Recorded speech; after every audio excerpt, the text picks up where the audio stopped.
Hello, everybody. I'm Dan Limbach, producer of the Pharma Voice Webcast Network, and I'll be your moderator today. Welcome to today's event entitled The Future of Work is Now. Are you ready? Brought to you by Pharma Voice in partnership with our good friends at Kelly Outsourcing and Consulting Group. We have an outstanding crowd today with executives from across the industry. Thank you for investing the time to attend. We'll certainly do our very best to make it worth your while. We have a very knowledgeable expert with us today to help us understand how the landscape of work is changing. These changes require understanding and adaptations in order for companies to maintain a healthy talent base and work environment.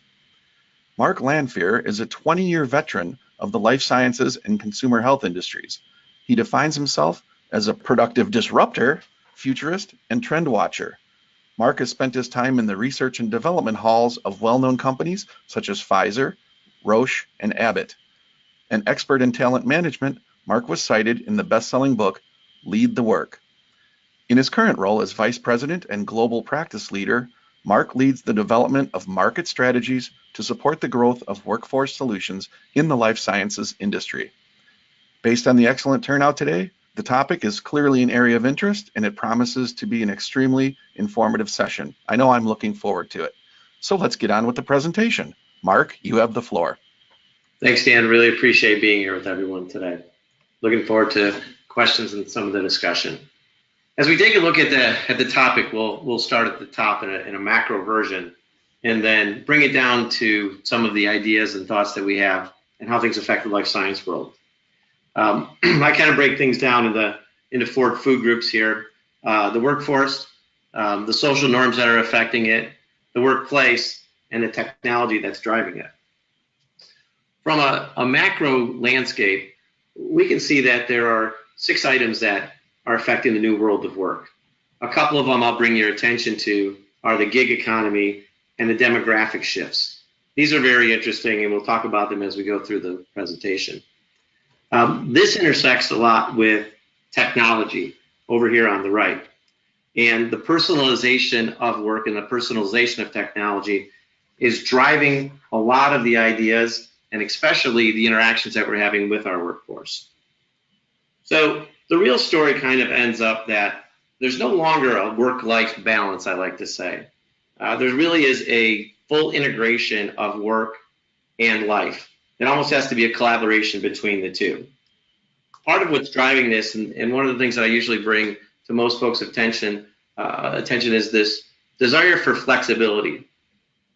This is driving not only a rise in the different workplaces, but different uses of technology, and is changing very strongly as we've seen 4 generations now being in the workforce.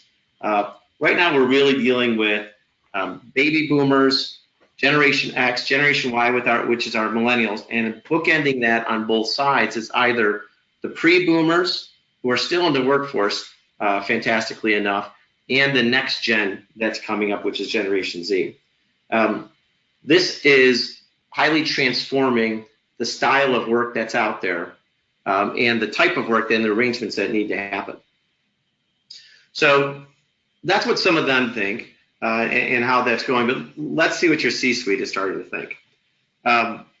One of the trends that we're seeing come along, and in life sciences, this is of great importance because of the expansion of clinical trials, R&D, and the costs that we've seen kind of skyrocket. Retaining top talent is one of the primary things that's going on, from the CHRO to the CFOs to the CEOs. And so while we're seeing an overall that 64% of folks in the workplace are currently considering a work change in the next 48 months, we're also seeing this big push towards retention and having the right talent on your team in order to complete the job. And so we know in life sciences that it's hardly more important anywhere than in our highly regulated environment. One of the steps that this leads us to in setting the foundation of how do we deal with the formation of some of the challenges in the workforce now is doing more of a proactive analysis of what models are out there that are going to drive your current workforce. there's a change in what's core. And what's core and what is FTE in your workforce now has really fallen very close to and surrounds itself with the business strategy. Now, the business strategy oftentimes, as we've seen in the life cycle of pharmaceutical companies and medical device companies, has changed. And what we consider core and what we consider essential has changed a bit. But proactively now, CHROs, so your chief HR officer, along with your CEO, need to decide how we're going to look at the proactive workforce and what can be taken out. This is where the buy, build, or borrow decision-making process is happening. Now, as Dan had mentioned earlier, no reason to take lots of notes through this presentation, and we'll get a chance to address some questions. But I wanted to show a list of periodicals, books that are out there, reference materials that you can start to look into. We mentioned it in the opening. Lead to Work is a great book. We happen to be quoted in it, but several of these books are strong and will lead you to some of the theories that we've gone and analyzed, and now that we've been talking about so far this morning. So first, taking a look at our workforce. All right, so we're going to be asking 3 polling questions, just little quizzes for the audience. And let me put the first one up there. We'd like to know what you think about what percentage of global workers are free agents. Is it 20%, 33%, 50%, or 75%? Just click the circle to the left of the answer you think is correct. So, Mark, it looks like 33% was the big winner with 58% of the vote, and then 20 and 50% were in this 20%, 16% range. Not many people thought 75% of global workers are free agents. I'm going to close this, and you're going to give us the results. So what's the answer? Was the audience on top of it? They were, and that's great to know, again, especially in our field. So nearly a third of the workers globally are currently free agents. So this is a huge shift. And it has its positive and negatives, but especially tough for life science. Oftentimes our goals are long-term. Handoffs are really important and difficult. We work a lot with institutional knowledge, and when workers start to become more and more free agents, we have to be very careful about where we're using free agents in the life cycle of our products. We now know that there are extensions of the regulatory needs, and when you lose workers, when you lose good employees within the process, and they take their knowledge with them, it really hurts us more than a lot of other industries. And so this has been a real challenging one for the life science industry. What we're also seeing that comes with the free agency of workers is the on-demand labor market. And so we're really seeing this as growing. And over the next 5 years, it's going to become quite a big portion of the workforce. Again, this creates a challenge. Within our industry, Gallup has done a poll over the last few years. And one of the interesting things out there, one of the challenging things for us out there is that Gallup has found that the life science industry as a whole was viewed negatively over the last few years. It's starting to tick back up. But in 2016 and 2017, and the reason why those years are important is because those workers are now in the workforce. Folks that were in university or graduate school are in the workforce. And with an on-demand type of employment, they can choose and opt out of industries that are being looked at negatively. And one of the things that you can compare this to is, so in the Gallup poll, 28% of folks saw the pharmaceutical industry as positive. This was seen lower than in 2016 and 17, things like banking. And so when you're polling beneath banking and the federal government in some of these polls, it's a real challenge to get your workers, especially in an on-demand type market. All right, it's time for our second polling question. So let's load this one up. We'd like to know What percentage of global managers use gig workers and see that as normal? Do you think it's 15%, 35%, 50%, or 65%? Just click the circle next to the answer that you think is correct. All right, so 50% thought that, 38% think that it's 15% of global managers use gig workers. That's the top one. But right behind it, 30% of our audience thinks that it's up to 35%, and a quarter of our audience thinks that 50% of global managers use gig workers. Mark, were you surprised by that, or did you kind of expect to see that kind of response? Yeah, so let's look at the answer here, Dan.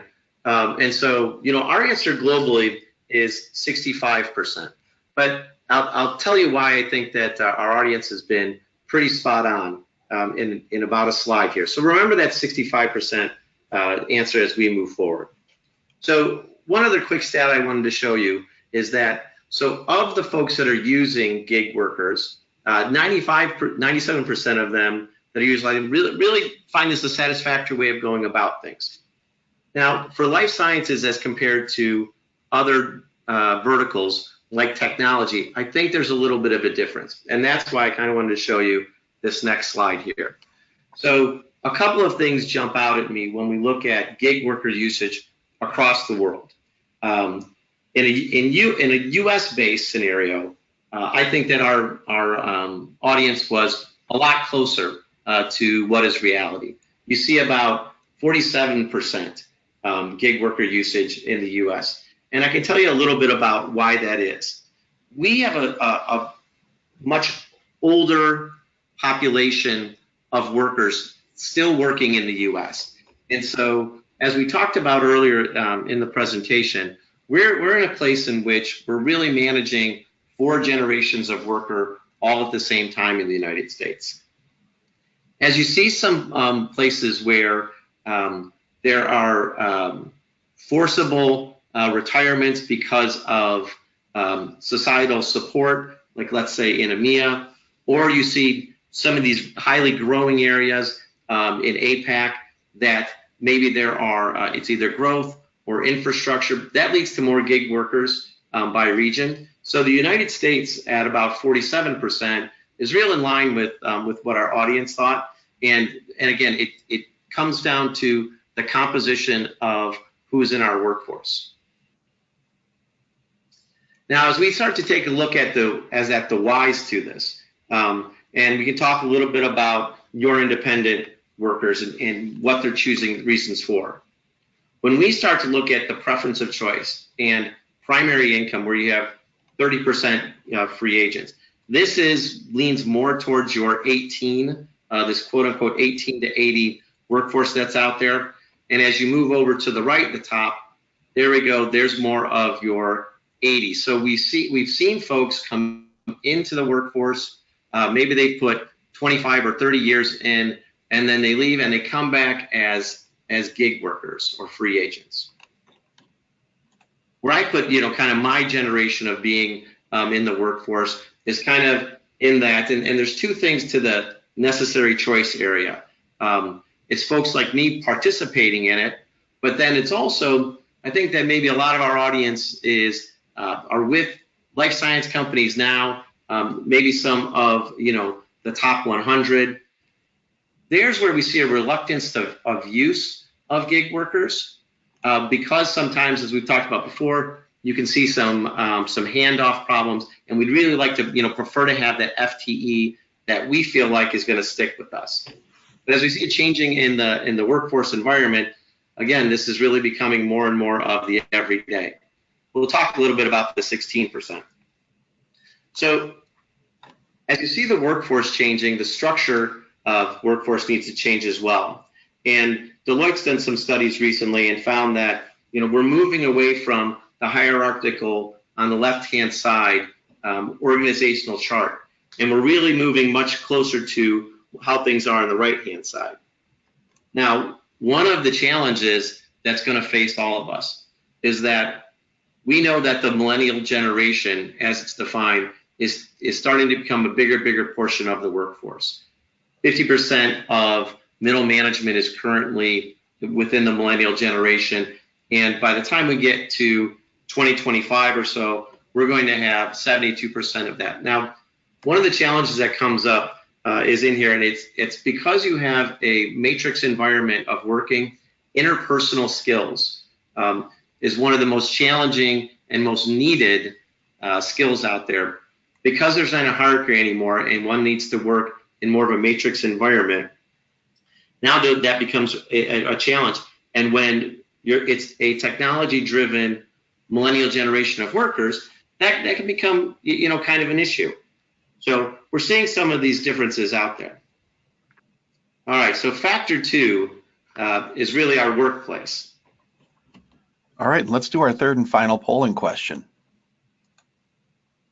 We would like to know what percentage of global workers want to work remotely. So if you think it's 20%, 40%, 60%, or 80%, just click on the circle to the left of the number. So over half of our audience thought 60% of global workers want to work remotely. What do you think about that, Mark? Yeah, so our audience has been pretty on with their thoughts. We have a group of informed folks. So we're seeing about 80%. And again, I'll give the tie to our audience because some of our data is shown with at least part-time. But it's funny because we're finding the workforce full of dichotomies, and if it were straightforward, we wouldn't have to analyze it, and no one would have to listen. One of the things that we're finding, so everybody wants to work remotely, but nobody wants to be alone. So we have this new thing that's called co-working, and it's working together, but not in your workplace. And we can see that if you look at the ages of coworkers, that 30 to 39-year-old generation, and this is, so this is defined as our Generation Y or our millennial generation, a big user of this. And if you move over and look at freelancers and employees, you add those two together, again, you're looking at, well over 70% of your workforce is trying to do this, and this up and coming portion of the workforce, as far as in the age gap, is really pushing towards it. So although everybody wants to, again, work remotely, we're really seeing a lot of folks that want to keep working together. So let's take a look at how some of this is developing out. So we've seen a prevalence of co-working going on, and there's a great growth here. Now, there's a reason why I called out APAC in the top, because I think that it's kind of interesting.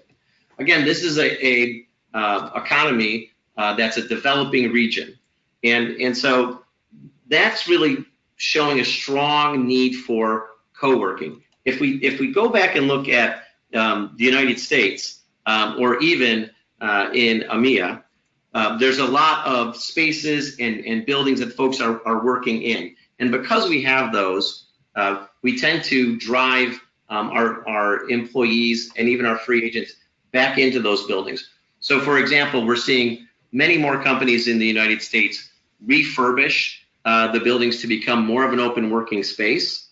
And we see that a lot in the US and a lot in EMEA.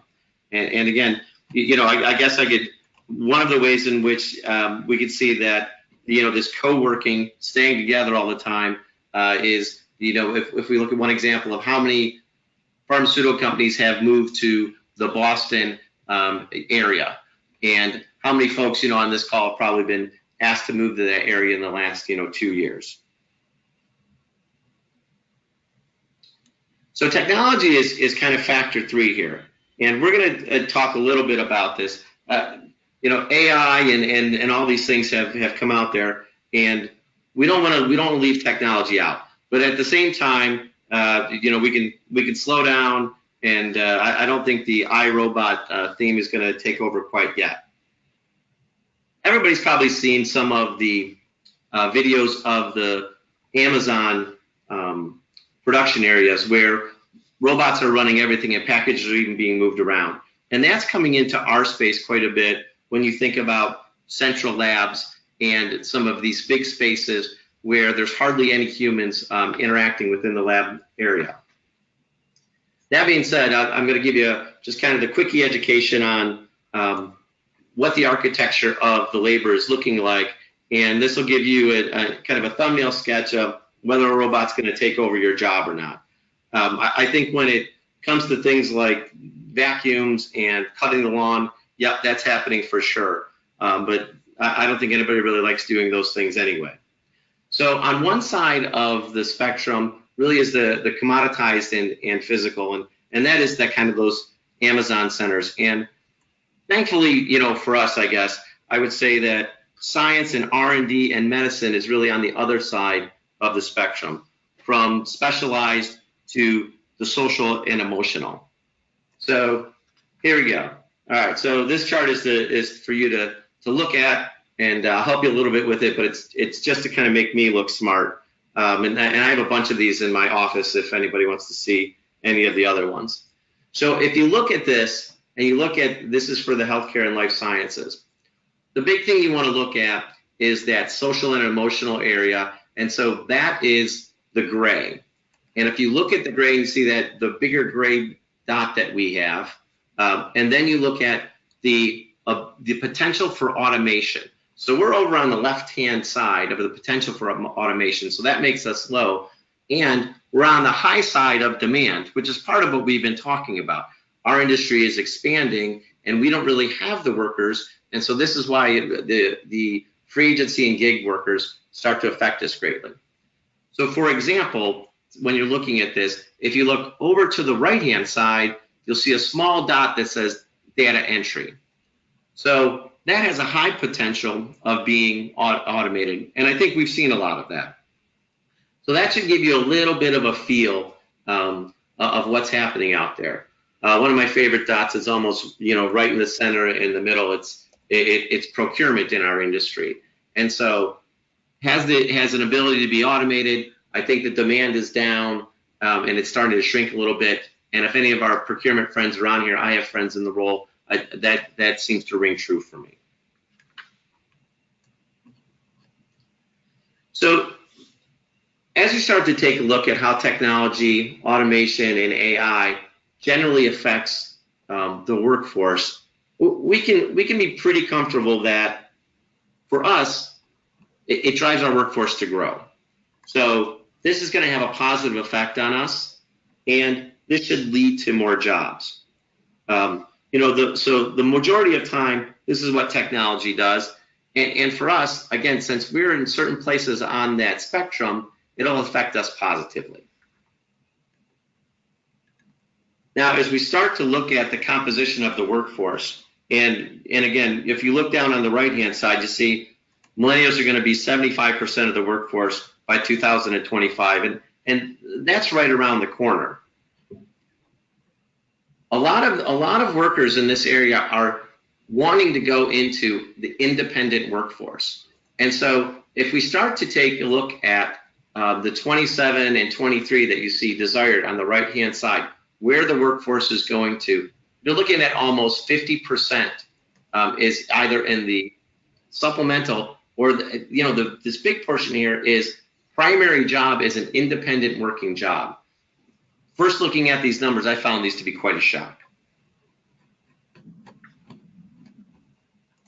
Now here's something that may or may not shock you. So how's automation going to work for us? Or how will it not?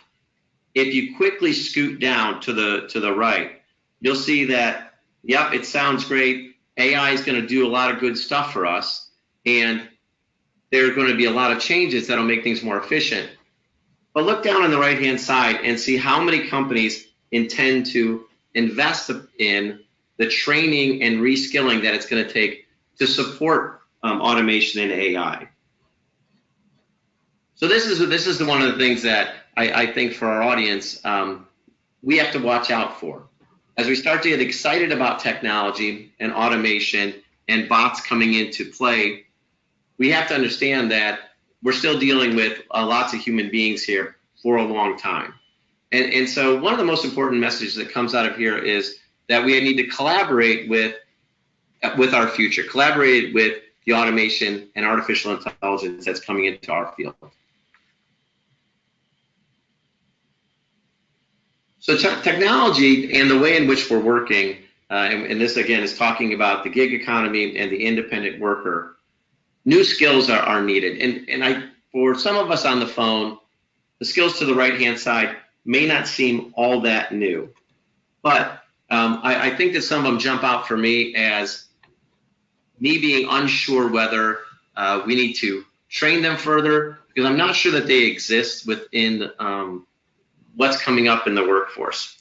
And two of them that jump out at me are the emotional intelligence, and coordinating with others that are right smack dab in the middle there. There's a phrase out there that, a wealth of information, and I would say, i.e. technology, can create a poverty of attention. I see this in my workforce all the time, where there's so much information and there's so much technology involved that we start to miss the human interaction and our goals, and we're processing a lot, but we're not paying attention to much.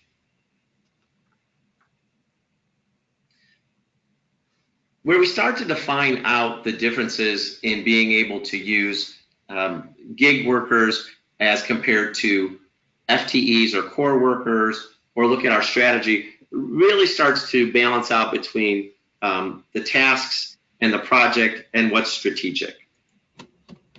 What the future work is telling me more than anything is that you really are going to need to plan for your workforce. It was one of the maxims that we talked about in the beginning of the presentation. And planning doesn't mean a year out or 18 months out. As we're showing you some of these trends here, it's 5 years out, and it's changing what we believe to be core inside of our industry.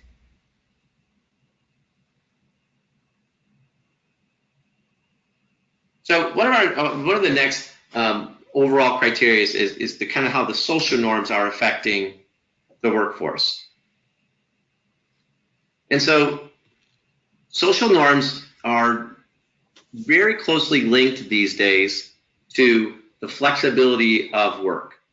And the flexibility of work is linked to the kind of I can have it all scenario, which goes back to how do you integrate work and life together, because balance is really tough. And I don't know that we see that. And as we start to look at technology, again, and we were talking about some of this, the social impact of technology can be kind of scary. I'll let you look at these quotes for a minute, but three very famous folks quoting what their opinion of kind of the AI revolution is that's going on. And some of this can be, pretty scary out there. And this changes how folks are working, how they're working with one another, and the fear about the next 5 years in the future. Now, it ends up being that there's a real conflict out there. And Dan, I think I have one more polling question in here. I'm not sure it was on yours, but let's look at, what percentage of global folks, applicants, right, expect a callback after a job interview. And one of these things that I included in here was because I really saw this as a conflict. So I don't know how many of you, interact with millennials in your workforce now, but even in my world, the last time that I received a phone call back and not a text message or an email, geez, I don't know that I can remember. But at the same time, what we're seeing is there's an expectation for them personally to have this follow-up. And so one of the reasons I point this out is because, again, there's a real conflict between technology, remote working, how technology is being used, being independent, but yet an expectation at 52% for a phone call to drive the fact that you put in an application for a job. And so workers out there in the workforce that we have, and it's not just certain ages, but it's a mindset that's out there, and it does spill over into, and we do have new phrases that we've quoted, like millennial minded, because it's folks that are out of maybe that age generation that are still feeling these same ways. Okay, so let's see how we can bring this all together a little bit, and talk about how you see talent and then how talent sees themselves, which is kind of the root of the, of the conflict. And so we talked a little bit about being millennial minded, and now we have Generation Z, or next gen, coming in. We have a workforce that can honestly have folks from 18 years old to 80 in it, and we have a talent shortage that we're dealing with. At the same time, there's pressures to grow. So how you see your workers and how they see themselves is really what we're looking at, as are the changes out here. So some of the emerging priorities that are out there, and we can look at how it affects talent, how it affects employers, and really how it affects either staffing firms or anyone that's doing hiring. Embracing the collaboration that we talked about earlier. This is embracing the collaboration between technology, the forms of communication that are out there. I think the implications for employers is really where we're seeing a lot of trend changes. So there's a new phrase out there called ghosting, and maybe you know it from texting and things like that, but now it's in the workforce. And so what ghosting in the workforce has come out is that there's folks that come and apply for a job, have an interview, get offered a job, and then in that 2 or 3 weeks time that it takes to bring someone on board or finish a background, they don't show up for the job. And so you get to hiring date and they aren't there. Or we have workers that come on and they'll be on the job for a month or two and then just drift off. This has impacted the workforce greatly now, and the problem is that there's demand for workers all over, and they just kind of ghost off and find a new position. I quoted some other folks today, so a quick quote from our CEO. But the gap between the present and the future, it's full of possibilities. Now, I also think that it's full of challenges, and as we've seen so many changes going on in the industry, I think one of the most important things that we have to remember is that we're still talking about human beings. And because we still have this desire to work and to work it together, I think that our experience in our work and in our life, really turns out to be what our life's work is about. And so as we start to talk about the effects of artificial intelligence and technology and how this is changing all of us, I think that we need to remember that we all, especially in the life science industry, we all really enjoy working together, and there's a lot of collaboration. The remote working has led to being able to work across the globe more easily, but at the same time, remote working has, I think, for many of us, broken down some of the processes and systems that we're used to. I think there might be some questions in the queue, Dan, and if we can start to queue those up, then maybe we can address them before we run out of time. Sure, Mark. Great presentation.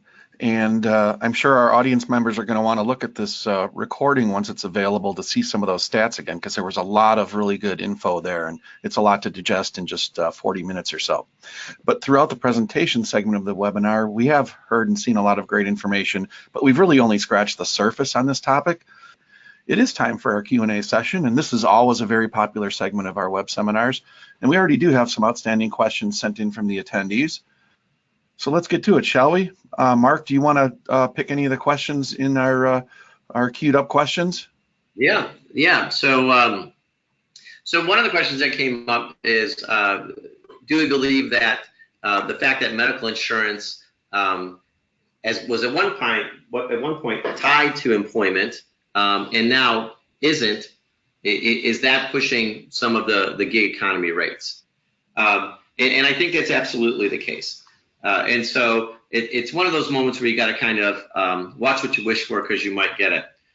Now we've seen the decrease or completely gone, the idea of pension and insurance benefits and others being tied to the employer. And that sort of decoupled the employee from the employer and created this gig economy.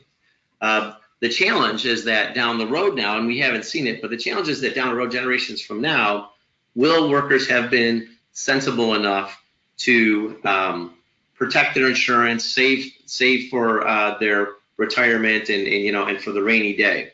But this has definitely driven the gig economy out there. Now, in other countries, we see gig economy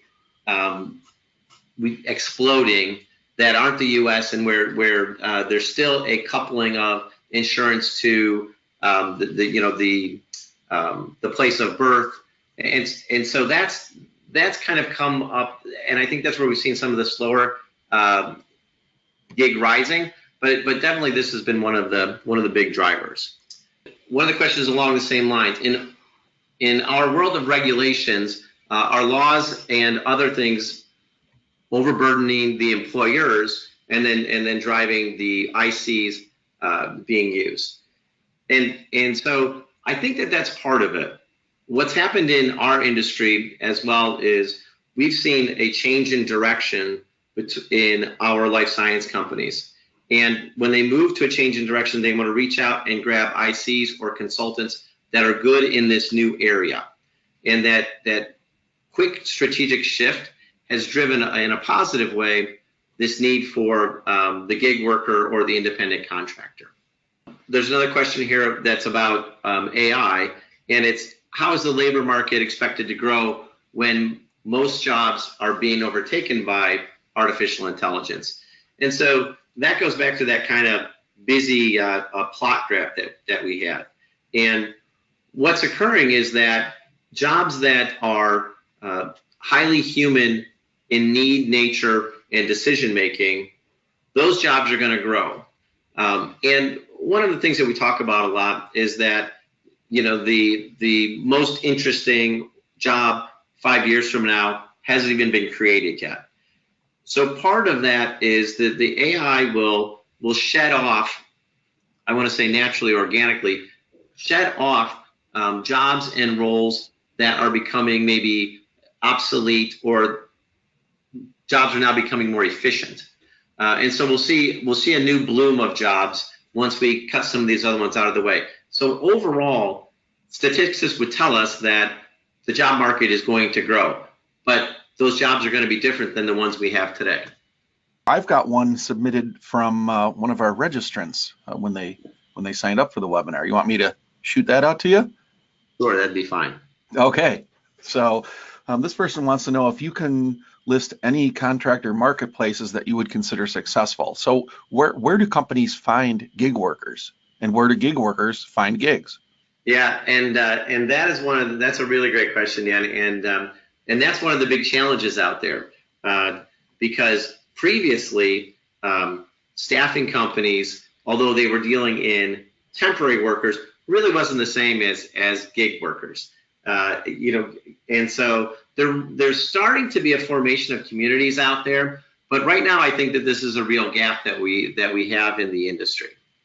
Okay, very good. Let's see what else we have in here from our registrants. So how do medical affairs priorities and work align with remote working options? Yeah, so in the space of medical affairs, and I think as well as regulatory affairs, and then a little bit this leads into market surveillance and medical writing. So in medical affairs, the demand of professionals that have the proper skill set is what's driving remote working and driving the gig economy. And so that is one that's based right out of demand, and it's the demographic or that folks want to work remotely and are medical affairs professionals. So that driver is coming from the demand side, where in some other fields, you'll see the demand coming from more of the supply side, meaning that there are remote workers out there that can be better accessed if a job is changed from an in-house job, to a remote job.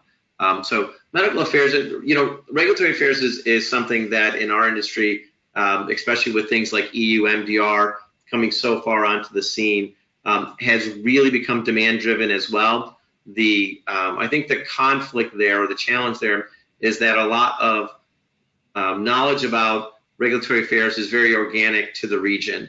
And so you have this combination of needing someone who understands a specific region or maybe even exists in it, and the other side is not having the talent available because it's being soaked up so fast.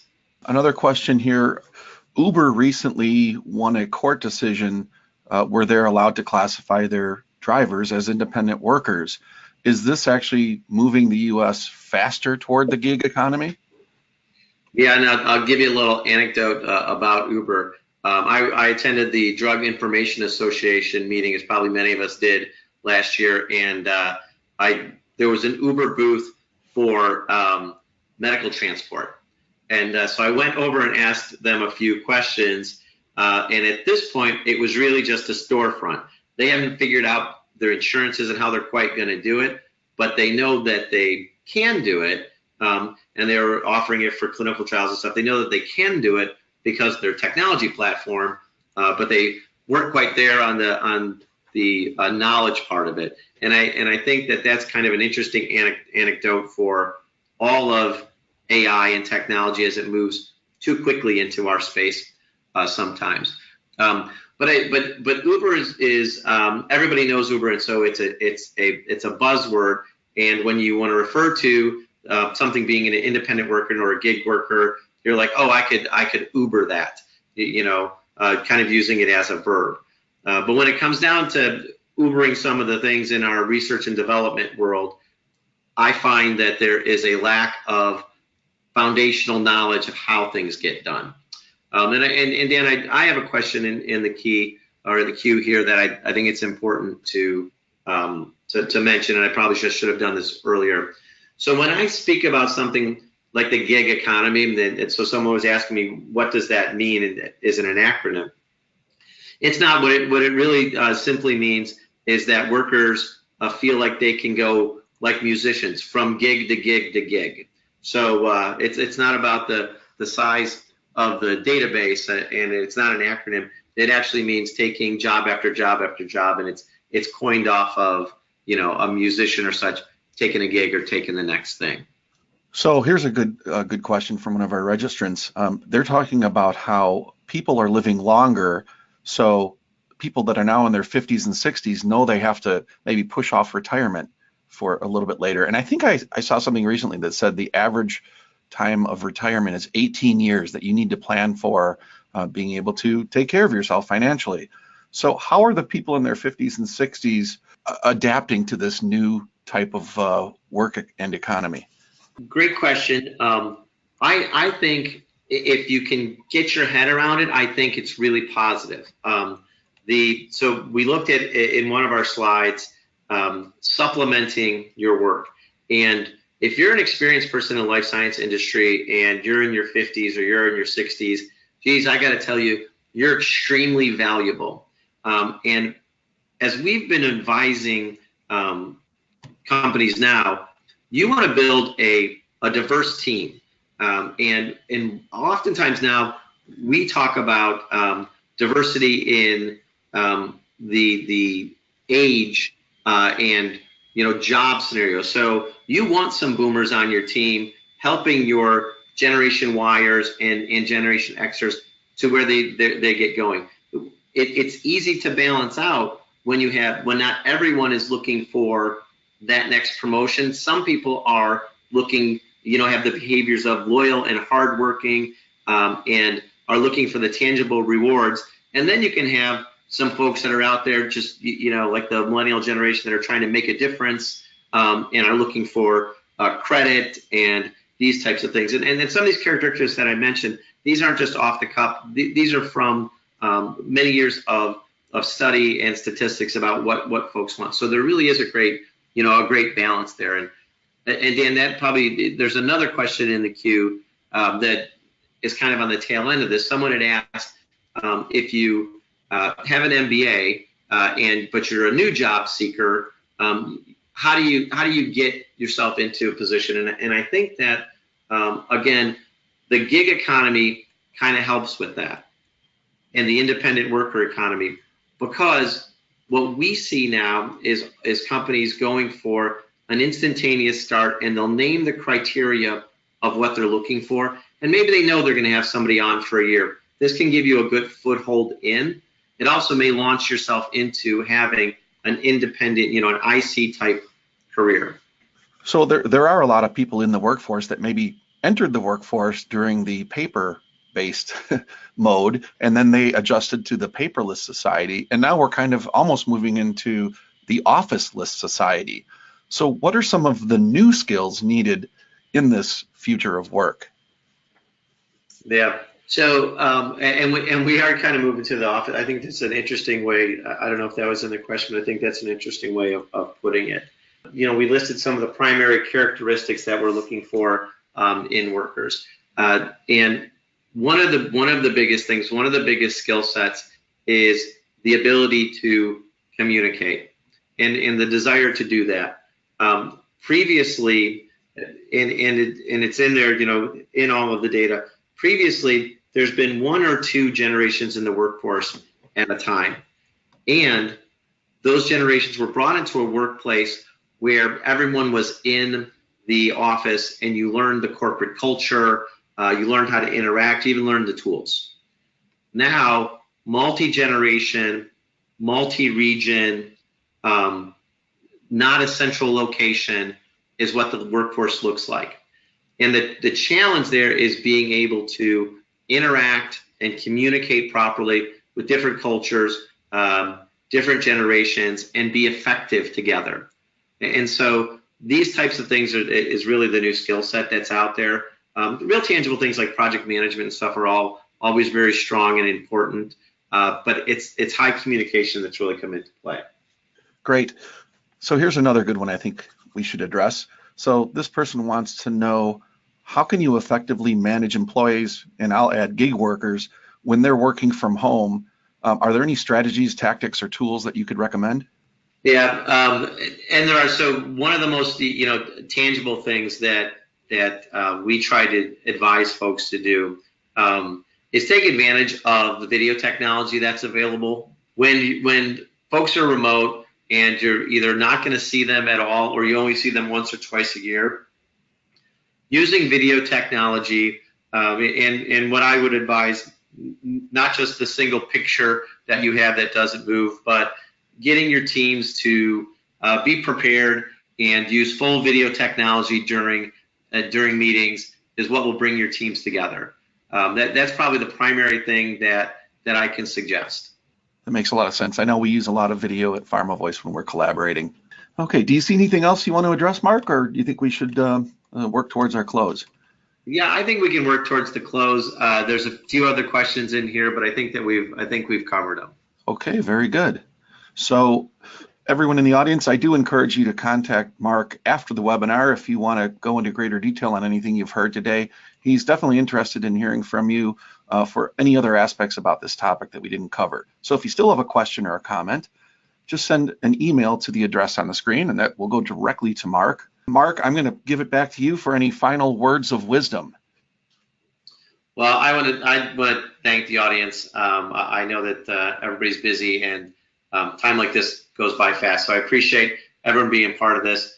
Dan, I would say, folks, if you want to reach out to me also on Twitter or follow me on Twitter, I'll share a lot of our data that comes up out there. I would love to hear from folks. My final thing in passing would be, it's kind of the keep calm and carry on. When it comes to automation and AI, that use the good portions of technology that help you collaborate with the other human beings on your team. But I think for us in the life science world, a robot's not going to come and take over just yet. But there are a lot of great, interesting developments out there. It's great advice. Well, I hope you all enjoyed this event and have taken away some new insights. I'd like to once again thank our friends at KellyOCG for partnering with us on a great event. I'd also encourage you to look for future web seminars by visiting pharmavoice.com. Thank you for your time and enjoy the rest of your day. The event is now over.